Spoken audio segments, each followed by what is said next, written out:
ilma namaa jalqabaaf dhumasa tilmaamoonni ulfaata waan hunduu uma keessa ilmi namaa daggalaa turee bulee dabala ilmi namaa daggalaa turee bulee dabala ilmi namaa daggalaa turee bulee dabala ilmi namaa daggalaa turee bulee dabala ilmi namaa daggalaa turee bulee dabala ilmi namaa daggalaa turee bulee dabala keenya dhalalabaati isaanii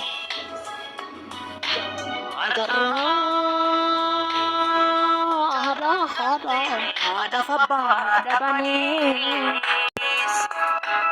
ada fabba dabosa kodara pete da'iman kana gargaaru qooda miti taarama dagala turee dabala ilmi namaa dagala turee dabala ilmi namaa dagala turee dabala ilmi namaa dagala turee dabala ilmi namaa dagala turee dabala ilmi namaa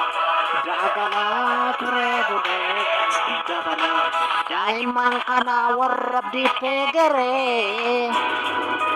duruu godhadoo kophaa isaanii falmu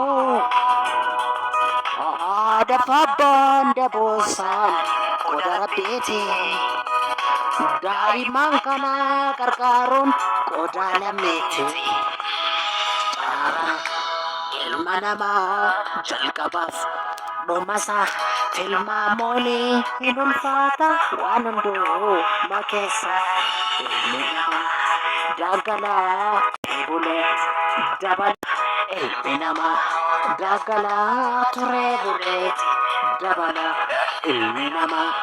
daggalaa turee bulee dabala